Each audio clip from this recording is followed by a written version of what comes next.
Hi, everybody. I'm Frank Stanisci of Candid Frank Live, and this is CFL football talk, basically, the Spanglish network on Zingo TV, channel 250. Please remember to download the Zingo TV app at the respective app stores for iOS and Android devices. While you download the app, make sure you rate, leave a comment. Both apps are absolutely free. Zingo TV is available from Google Chromecast, Amazon Fire TV sticks, Roku sticks, and also on all smart TVs 2016. Forward joining me as usual on the football show is David Morassutti. David just got back from a cruise, so you could say he's really cruising. More important than anything was, first of all, how was your Christmas? Christmas is good. Yeah, I was in vacation mode pretty much at that. As soon as we got to when did we do our last show? Yeah, It was the Monday before Christmas. I think our last show was like the 15th. Yeah, the Monday, 2 Mondays before Christmas. Yeah, so it was just, getting into the holiday mode. As you can tell, I had a good time on my trip because I don't really have much of a voice. Yeah, and your mom had bronchitis, and you're having a slight touch of throat issues, I can hear. Mm-hmm. So we'll still lean on you the same amount we always lean on you. So, no mercy here. I apologize. Then, of course, New Year's. Well, for me, Christmas was fun. One of those things where it was my first time without my mother, and it was depressing because of that. It was, my mother was 96 years old, so I kind of got used to her being around. So anyway, so then New Year's, and the Legion I'm in, that I'm BP1 for, we had a New Year's party. We organized it. It worked out pretty good. We, a lot of the people from the town showed up, so that was a lot of fun. And you were on the boat on New Year's, right? Yeah, that day we left St. Thomas, and we were on our way to Tortola. So we were in between islands at that point. Got the party on the cruise deck, on the cruise pool deck. So that was a lot of fun. It's always. I don't doubt it was a lot of fun, and I know the other piece of news is my computer crashed, and I had to put the Windows 11 on it, and I just don't know what I'm doing, so it's impossible to make it work right. But it's frustrating, an old guy like me doing this silly stuff. But anyway, so yeah, so that catches us up to what we're doing since we did the last show. There hasn't really been much in the Canadian Football League news, I believe, since then.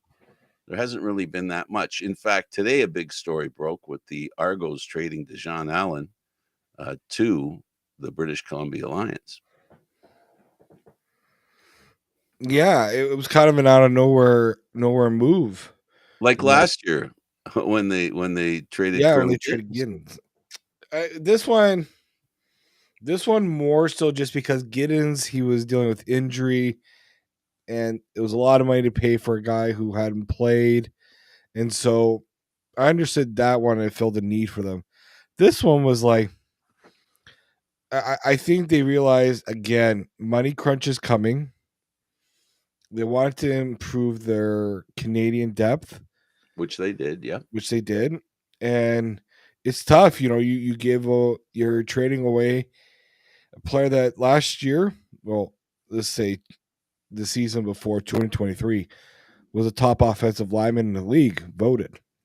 Mm-hmm. Right, that's not an easy move, and that's been a strength of this Argos team, has been their offensive line. So it's a risky move, but I think one that the Argos felt that they had enough depth to say, okay, let's take a chance, and probably clear up some cap space in the process too. Clear up cap space in the sense of paying him more money, or how much they were paying him, and his replacement that they have in mind earns a lot less, and there's an upside to the replacement. They mentioned a couple players on rookie deals. Yeah. So basically, this was a an opportunity to solve a problem before it became a bigger problem. So we see here what I see here personally, without being in the room, as part of the decision making process. I see this as an opportunity to trade somebody that you probably weren't going to sign because you weren't going to come up with the kind of money you needed to come up with to keep them, and get yourself an asset. And as important and as good as a player as Dejan Allen was, which he was, you're getting a Canadian player playing a position that you know a Canadian player, and we're getting a lot of them more and more that are in the linebacker position, right? So this is kind of a trend that is happening, and the Argos are just falling in that pattern. Um, uh, this kid is not has only been in the league for a couple of years, so the Argos, I assume, saw something in him that had value that they could trade for. So we'll find out. We'll find out. He plays special teams as well, which a lot of young players need to do, and he's pretty good at it. So he'll be an asset in that regard right away. I'm wondering. What I am wondering is this is just a big move that I think reaches into the psyche of the team as well. Um, it basically makes the statement that it seems, for a few years at least, not always, coaches, general managers talked about, we really don't want to lose guys, but we're gonna because of the success we've had. And this is that without saying it, but it affects the room the same way. It does. And look, it's a bit of a shakeup there, but it's also a reminder, hey, we want to get back to being continue to be a championship. Can't keep everybody. Nope. There are going to be a lot of players. We've already started to see, I don't know if you saw, we're already starting to see the exodus of the coaching staff. 2 assistants already gone. Right. Right? So it's kind of an inevitable thing in the CFL where these teams built don't last forever. Yeah. You got Go find ahead. ways to adapt. No, go ahead. I was just gonna. Sorry about the interruption. But what I was going to say while I was interrupting was that one thing that football teams have to do in this era is financial considerations have to be massaged. You know, you can't solve a financial problem with a broad stroke, right? It almost has to be multiple moves that help you manage the cap. In this instance, this is what they're doing, I think. But the bigger picture, David, is what makes an organization today in the Canadian Football League successful is how they do manage the cap and how they handle accepting change and embracing it. And teams like the Argos and the Montreal Alouettes, the teams that are successful, one of the things you do see is that they're able to change players and not change you know, the function of the team itself for the most part, right? The Winnipeg Blue Bombers are the best example of the last 10 years, right? Where they've made change after change after change, and they still maintain a way of winning, right? And this is one of those cases. This is just a tiny little bit of a sample and a visual to see how big changes have to be made. And now the question is, will this big change affect the team in the long term? The good teams figure out a way for it not to affect them. And that's the challenge the Argos had to take on, and every other CFL team, moving forward. Yeah, I do think that teams that hang on to, like, you want to keep a core together. I totally get that. And the Winnipeg has done a really good job of that. They've identified their core players. It's how you build around those core players, right? It's really all it comes down to is identifying that core. Absolutely. but it's one thing to identify the core. It's another to keep it within a team friendly budget. And teams Yeah, have struggled with that. and it's very important. The chemistry, that creates a team, or that is the result of the makeup of the team, right? That chemistry is, I won't say dangerous to work with, but any component that you alter or that disappears can affect the overall picture in the team. And the one thing that Argo fans don't appreciate, and teams like fans like Argo fans, I hope they appreciate the challenge their team has in staying on top. This is where I talk about, Winnipeg and other teams that have had successful runs. You really need to appreciate what these teams do. I'm sorry if I'm sounding redundant and saying it in a different way, but I think that's the biggest challenge if you want to be a challenger for the cup every year. You have to really, really, again, massage the lineup financially, physically, and more importantly, we talked last time about a defender that the Argos have that they can't afford to lose, right? Wynton McManus is a guy they can't afford to lose. So I mentioned his name and mentioned talking about the Argos because that's a team we know the best, that you don't want to lose that guy. So I believe the Argos feel that way. And that means you're going to have to lose somebody else. And this is the massaging of the lineup, right? It's not what you want to do. The Argos didn't wake up this morning and go, we're going to trade Deshaun Allen. That's not what happened. Basically, they started doing some number crunching, and they're looking at what their team's going to look like and how can it look like a champ. And this is a decision they made. And other teams are making the same kinds of decisions. Yeah, I mean, it's just you don't want it to get too close to free agency when you're trying to bring these guys back, because the closer you bring them to free agency, just like I might as well see what's out there, Yes, right? So if you're the Argos, when it comes to Win McManus, the goal should be don't let this guy get to free agency. absolutely. But at the same time, the decision sometimes gets made for teams, Absolutely. right? I mean, there was a time where we thought Willie Jefferson wasn't going to be back in Winnipeg. Oh, He did absolutely. meetings with Toronto, with Stanley Hamilton, a few Bryant. other teams. I thought he was gone. Yeah. He decided to come back. So teams, I feel like, also have to be confident in what they have and say Toronto should be like, Wynn knows what he's got here. He knows how important he is. And they have to hope that along with whatever they're offering him is going to be enough. Yeah, and the bottom line is it is a relationship, and in that relationship, it has to be good for both parties. And we can sit here and talk about how lucky the Argos are to have Winton.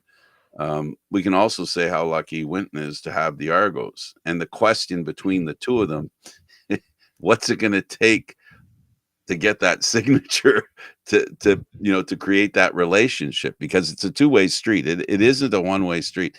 By virtue of the way football as a sport exists, there are a lot of players that you can pick from. The depth in football is so deep. There are a lot of things you can do in as far as bringing players in that you think came out of nowhere, but they're part of the monster package of players that are available every year. Unlike other sports, that you can see a star player in his first year develop. Like look at a Polk, for example, with the Toronto Argonauts. That kind of level of success for a player is not unusual in the Canadian Football League. I honestly believe that. No, and the other thing too is right now teams in the NFL can start handing out future Yep, contracts. that just happened. Yep, they're now able to work out who they want to go into the 2025 season. So that's gonna throw a wrench. Like for the Argos, you're right. Mackay Polk could be gone, Absolutely. right? And so there's just so many variables for teams right now that they probably, some of them are probably like, if we get a chance, we really like a player, and a team, a team feels like they're not going to be able to keep that player. Go and make a trade for him, get his rights, get it done early. Know what you have before you go into free agency, because otherwise, you could be in a position where, oh man, we're not going to be able to keep this player. We haven't really thought about where we're gonna allocate the money to. And look, Toronto. Like I'll bring Toronto as an example because Kadeem Carey. We said he could be back. He might not be. They decided to get proactive and got a running back already done up and signed. Right? Another guy. Yep, another guy they think that's a candidate to be, the main ball carrier. Yeah. So you have to be, again. It's just one of those things where you have to prepare for the inevitable. Right? Yeah, and the change. I mean, I can't say it enough. The most important quality an organization has to have in today's. I'll just stick with the Canadian Football League. The biggest and best quality you can have is how easily you pivot. Like pivoting in the Canadian Football League, as far as the roster is concerned, and with the impacts from, of course, the money that you have to pay, that is the best quality that a team needs to develop. Because, quite frankly, again, I mentioned Polk only as an example that in his first year he had that much of an impact. Well, you got to find the next Polk, whether they keep Polk or not. And when I say the next Polk, I don't necessarily mean a receiver either. I mean a player, an impactful player. And I said earlier, there are a lot of football players out there that your sore throat and my hiccups. This is quite the tandem we've got going on here. Uh, so no, you know what? It's going to be fun. It's going to be fun covering the Canadian Football League again. One thing, one thing as a fan or a reporter, don't get too settled into the lineup because it's gonna change. Yeah, I get it, and so yeah, it's just gonna be one of those things where it leads to a lot of excitement. I will say though, intrigue. Absolutely. Like I know people don't like all the movement in the CFL, but it keeps things fresh. Well, it definitely keeps your eye on the prize. Although I don't want to drill down too deep into the tough nature of. I don't want to remind people. There are a lot of people that buy jerseys and that player disappears, and I know how unhappy some fans are. So this is the time of year. I just did it. Uh, this is the time of year when you could find a couple of fans that are unhappy because if the fans that had the Dejan Allen jersey, aren't thrilled. And that's one of the things about being a diehard, a person who wants to support their team to the point where they support a player in particular. This is a tough time of year for them, wondering whether that guy's going to come back or not. Right. So that's what makes it interesting. I want last word on the Canadian Football League, and then we'll talk about football today. And the most interesting football that's being played right now happens to be played in the monster league known as the National Football League. Yeah, I mean the CFL really hasn't been much going on to really talk about, so I'm sure there'll be more once. Seems like this week I think we everything's should happening. pivot, is what I'm saying. I think Mhm. we should pivot. So we're going Yeah, to pivot to the National Football League, the NFL. The next 30 plus minutes. The seeds have been planted, if you will. You know, it's the playoff bracket is there for you to see. It's actually, I have it behind me.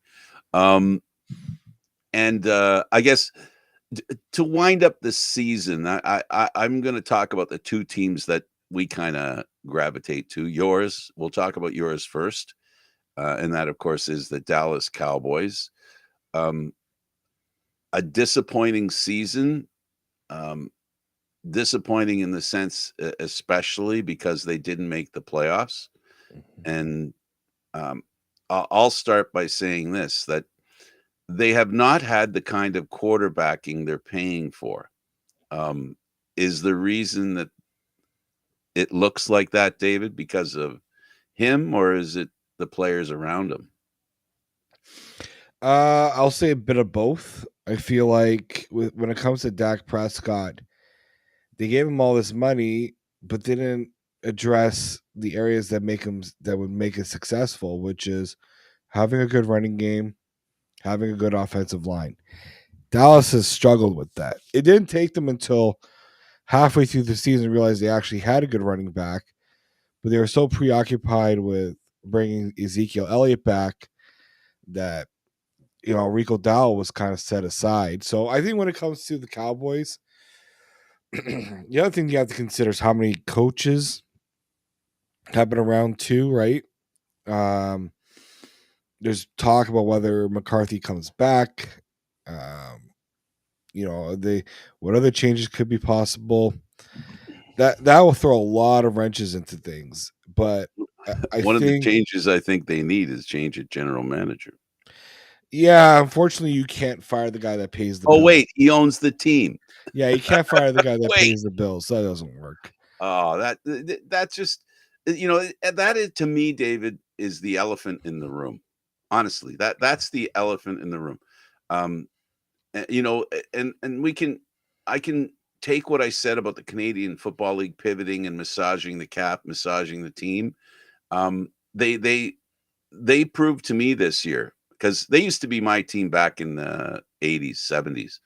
Um, they proved to me this year that they don't know how to pivot, and they don't know how to um, deal with situations that come up as they're happening, rather than allowing them to fester. And you pointed out the best example in that, and that is at running back. Yeah, I mean, you look at where what the good teams have had, right? It's balance. I think it's more so balance than anything else. I look at the one team that right now is also trying to break a bit of a slump, and that's the Detroit Lions, right? Mm. And that's a team that's been through its fair share of uh, struggles, heartbreaks. But now, as they found that balance, they found that pride in their game. They pay a lot of money on their quarterback, right? But they seem to find a way to make it work. I think that's something They had lots Dallas. of injuries too, David, that they had to Oh yeah. overcome in the defense. So, if I'm Dallas right now, if I'm seeing a team like Detroit, that should be a wake up call, right? It's a Yeah. team that's decimated by injuries.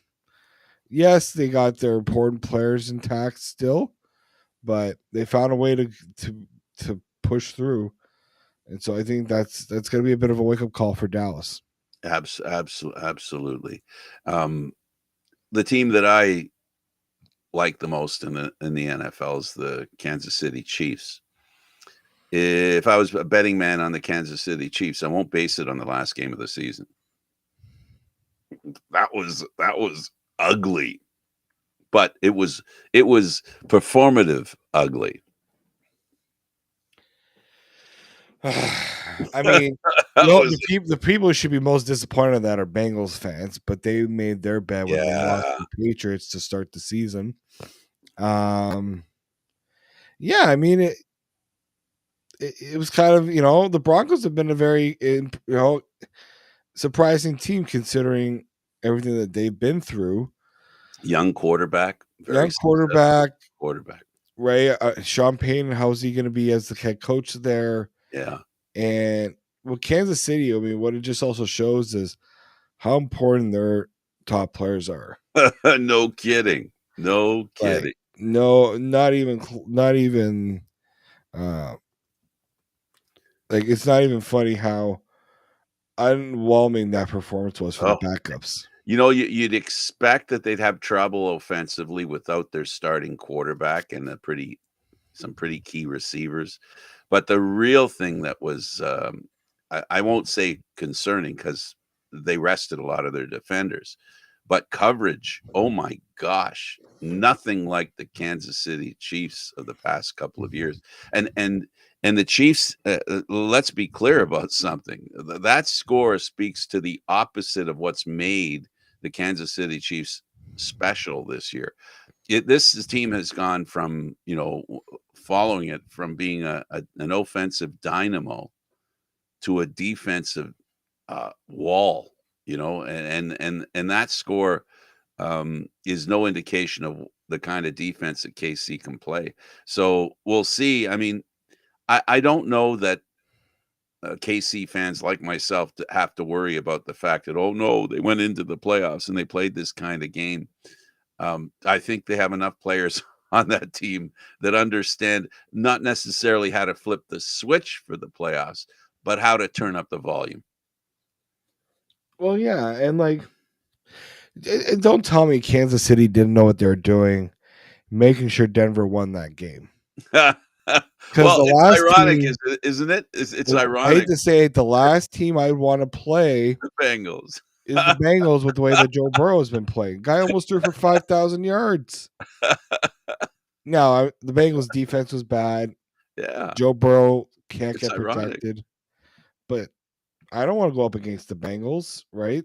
Okay, you're making it sound like it isn't ironic, so maybe I should switch to not ironic and a plan, a conspiracy. Here we go. Just a and touch. the Bengals are and Burrow, the quarterback, they are the team in the past few years that have been the team that KC needs to go over.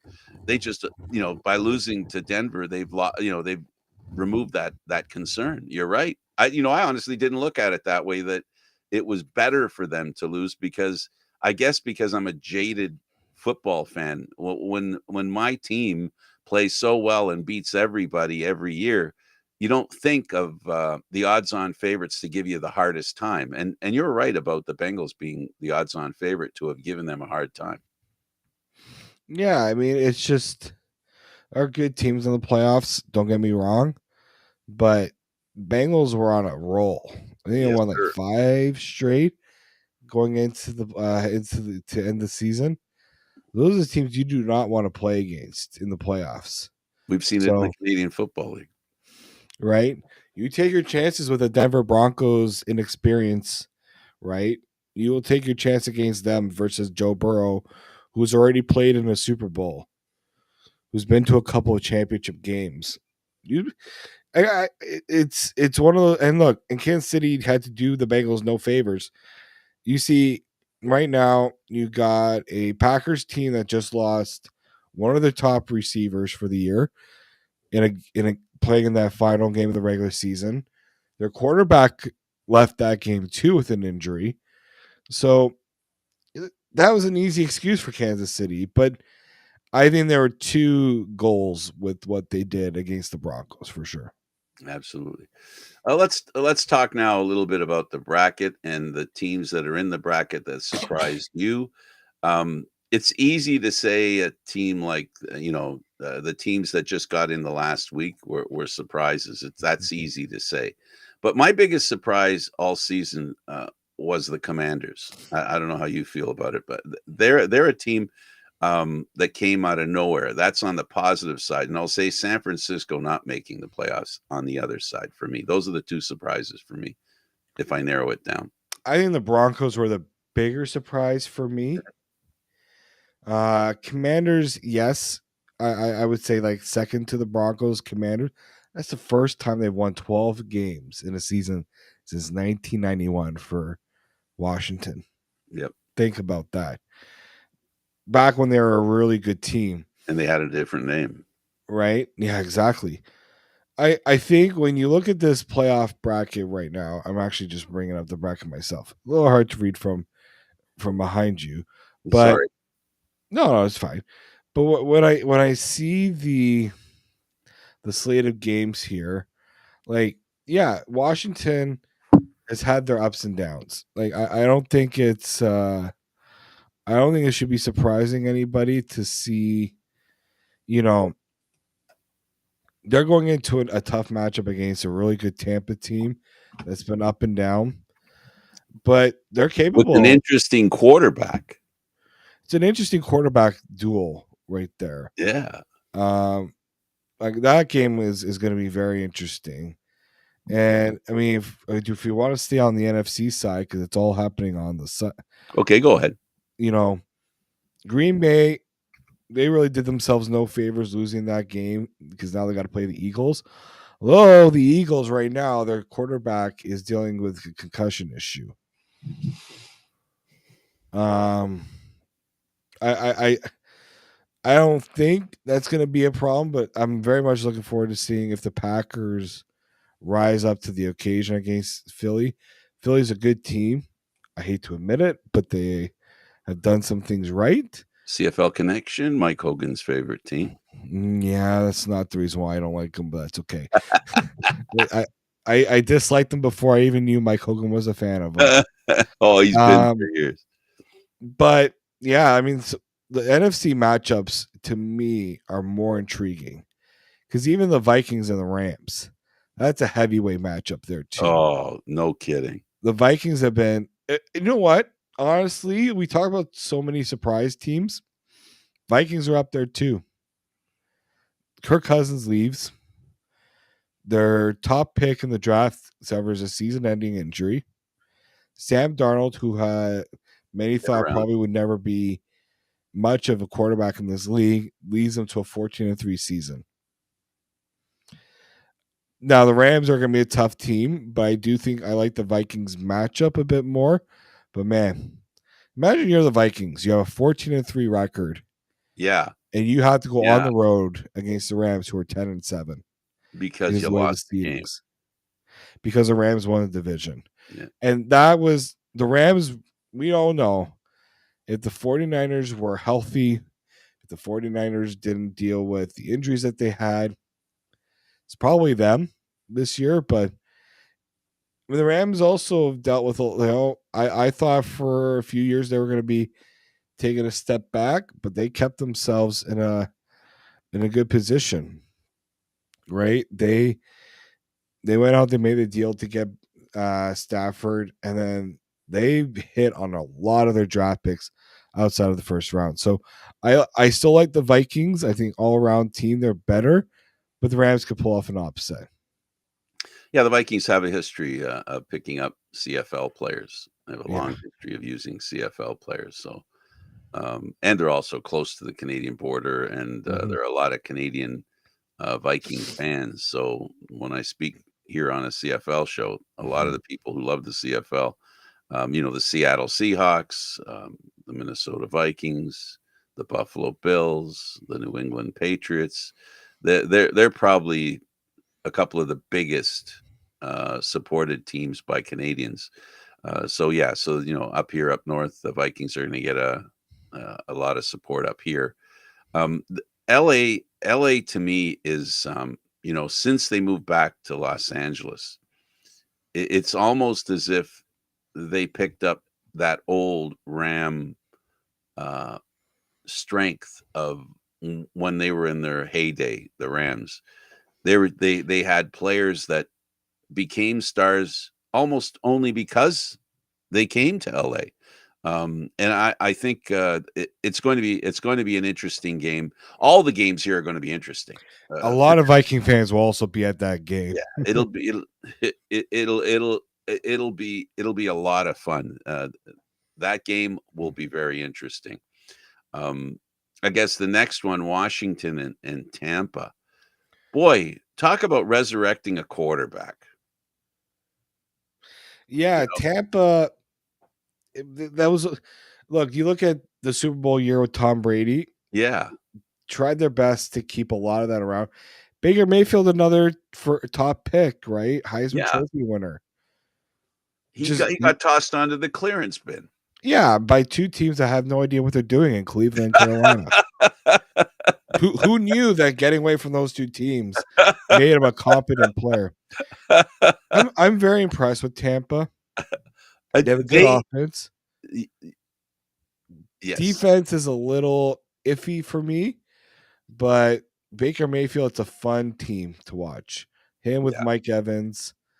Now, they did lose Now they do have some injuries, right? They Absolutely. lost one of their top receivers for the rest of the season with a torn ACL, right? Chris Godwin, that was a big loss for them. But man, a guy like McMillan who showed up and has really stepped up for them. That's to me the mark of a good team when guys like that can step up. Absolutely. Even right? That's how you know you have a good team culture when an injury like that doesn't tank your season. Yeah. And you know, they're Tampa, you know, it's funny you mentioned Brady. Um, it, Tampa has you know we talked again. This is another. They're one of those teams that are able to pivot. You know, and they did it with their pivot when they brought Brady in, and now they've done it again with Baker Mayfield. It's important not only that you bring a guy in, especially at quarterback, you have to have the team that helps that quarterback be successful. There's a fit that's required, Mm. and it's been a really good fit between the team and Baker Mayfield. Yeah, there was a lot of that, and you know they went through their ups and downs. They went through their heartaches, but um, it's just the whole total team effort, right? To keep it all together there, right? And Mike Evans, you know, is one of those guys, right?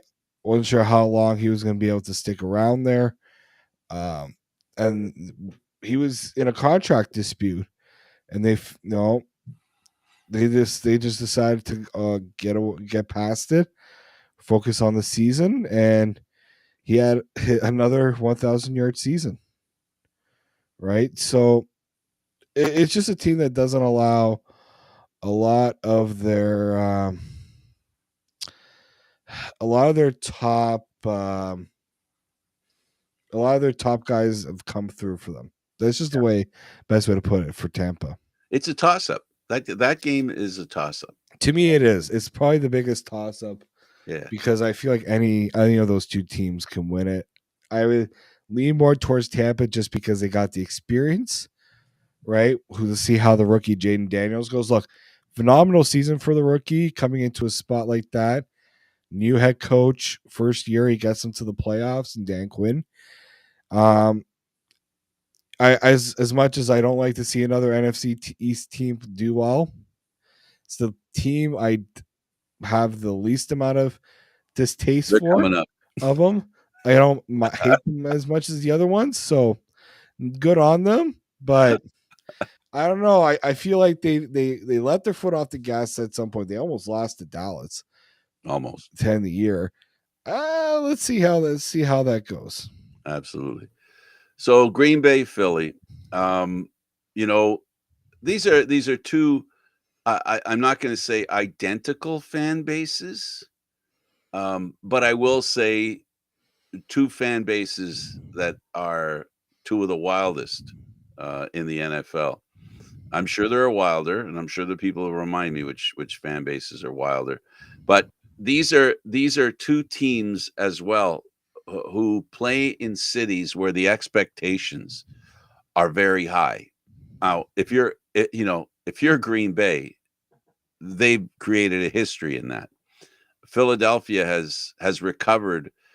They've had a great 6, 7, 8 years. A little misstep now and then, but still, this game here to me, David, is the one where I really think star power is going to make the decision. I really do.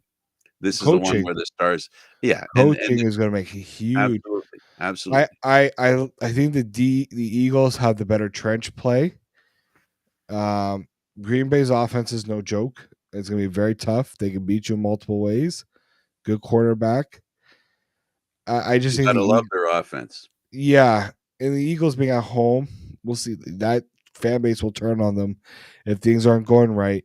But That's what I'm I alluding to. I'm gonna give the Eagles the advantage because they also have Saquon Barkley, one Yeah, of the top running backs this year. Stupid Giants for letting him go to a rival, but I I I can see it going either way. I really can, but I think the Eagles still have the better team all around. They really do a good job of playing the type of football that translates well to the postseason. As long as they don't let overconfidence get to them, because they're the team, that are there, and they proved all season they belong there. Green Bay had a couple of missteps this season, and now they find themselves in a position to be the kind of team they know they are, and now they get their chance to prove they are to everybody else. I mean, it's hard to bet against Jordan Love in my mind. It's hard to bet against him. He's one of those amazing quarterbacks that are in the NFL right now, the handful of them anyway, young, great quarterbacks. Yeah, I'm with Philly on this one. So I'm going Tampa, Philly, and I'm going to agree with you with Minnesota in the NFC, and then of course it'll be the Lions, and I'm looking forward to the Lions against Minnesota. Yeah, it's the Lions are interesting, but yeah, I think those two, it's gonna ram together.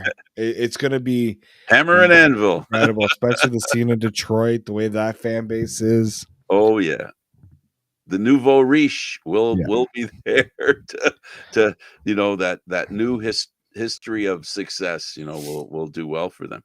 Let's go over to the NFC. Sorry, AFC. AFC, the NFL AFC, and we've got the Chargers and Houston, the Texans.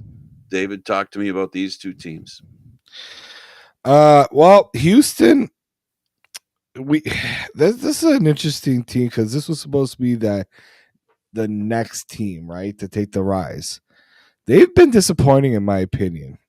They've got good players, but they haven't put it together. Now, again, more injuries, right? They're one of their top receivers just had one of the more horrific injuries of the year. Really bad knee injury that took him out.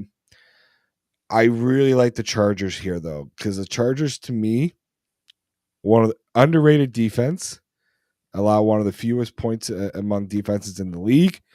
Justin Herbert, great quarterback. They traded away his top receiver, and they didn't skip a beat in a lot of ways. John Harbaugh back in the playoffs too. I think you can't discount what he's capable of as a coach there. I like the Chargers just because I think they worked a lot on balance, and I like I just like to make up their team a lot better than Houston. I think their offense could struggle in this game. They've had some up and down performances to end this season, and the Chargers have been very steady and consistent. So even though they're on the road, I like the Chargers. Absolutely. Pittsburgh playing, one of the oldest successful franchises in the NFL against one of the newest successful franchises in the Baltimore Ravens. And the whole reason they're good is because of their quarterback. Some might suggest the best player in the league is running that offense.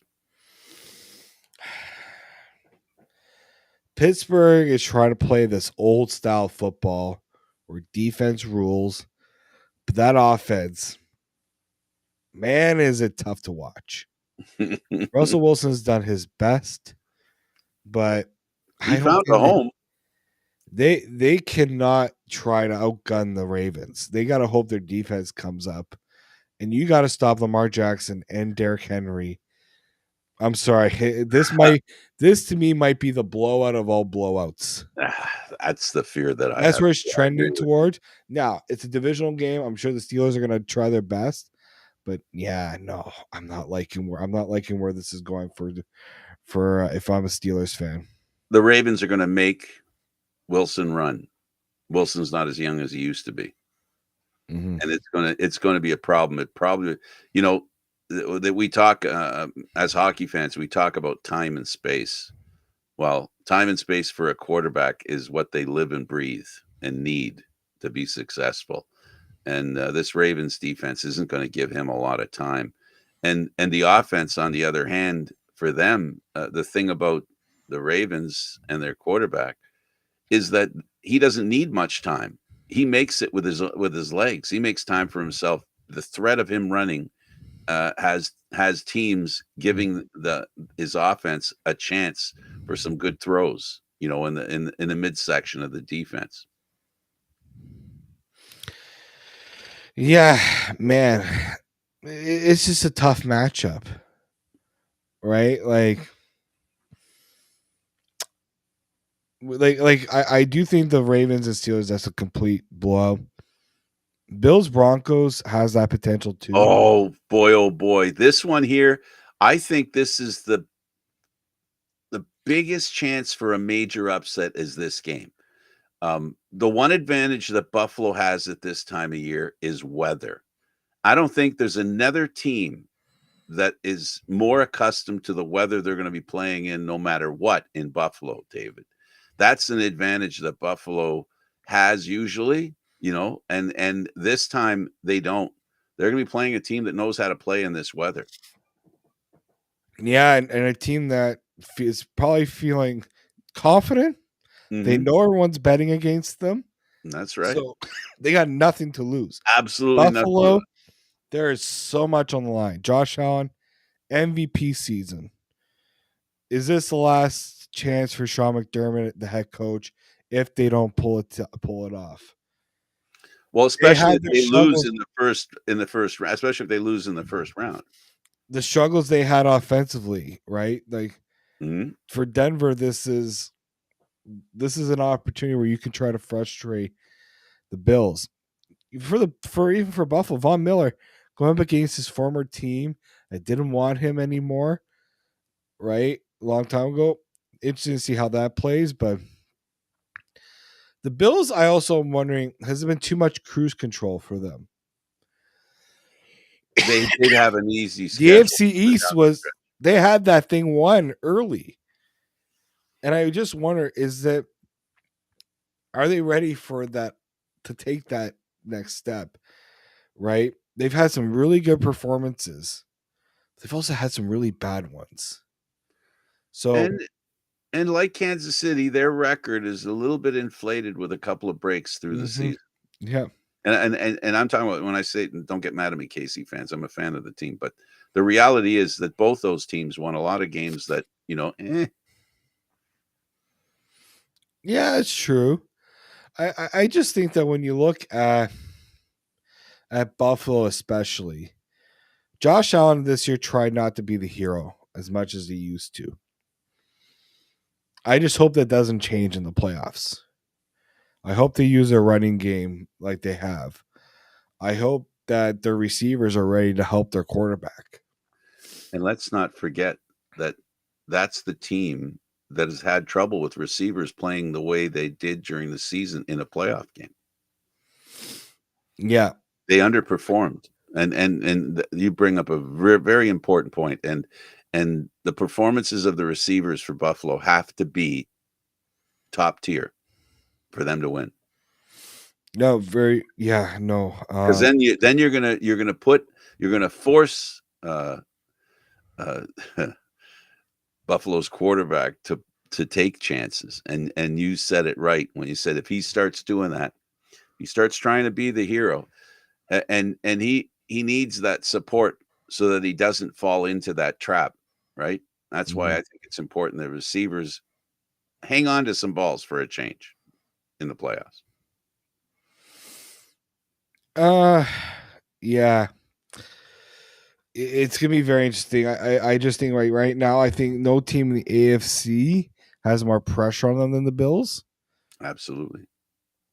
And I'm curious to see how, and maybe they feel like that's something that they need. They just need that pressure to hopefully push them forward. Yeah, this is the game that I really think, because of everything we said here that sounds kind of negative towards Buffalo, it's also the opportunity that if they can win this game, there are a lot of ghosts that they're going to slay by doing it, in my opinion. And that's that, every playoff has a circumstance where a team, as much as a team goes in, and it's important to go into the playoffs on a roll, there are also times when teams, because of the short schedule, if you will, that you can get momentum going in a hurry too. You can build up momentum very quickly, not just carry it from a late season rush, but also a playoff start. And this is an opportunity for Buffalo to slay a few demons, win this game against a team that's they're gonna give them whatever. They're gonna give them more than Buffalo can handle, and Buffalo's gonna have to play really well to beat Denver. Because I agree with you that they've had some a little bit of a a momentum kick, in these last few games in making the playoffs. Yeah. No, it's going to be. This is a very intriguing playoffs. And a quarterback you don't have too good a book on. You know what I mean? Like, well, that's also true. Sizes. Like, I'm trying to double think. I don't think the Bills have even played the Broncos this year.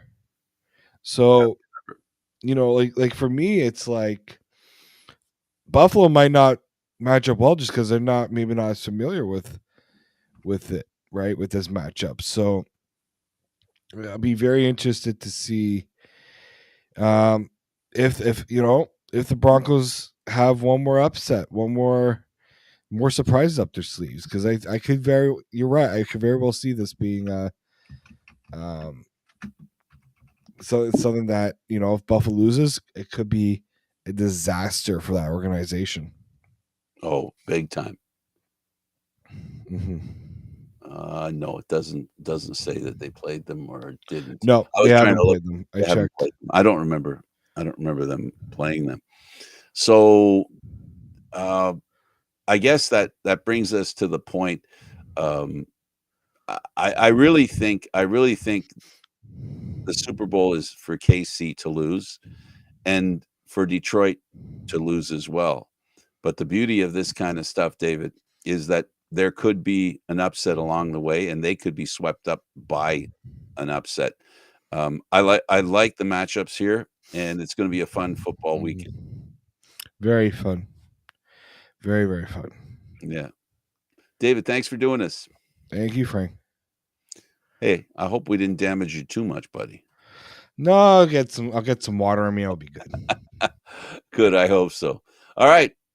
For David Morassutti, I'm Candid Frank Stanisci. Thank you for watching CFL Football Talk, airing live here on Mondays at 4 p.m. This show can also be heard on the Spanglish World Radio Network.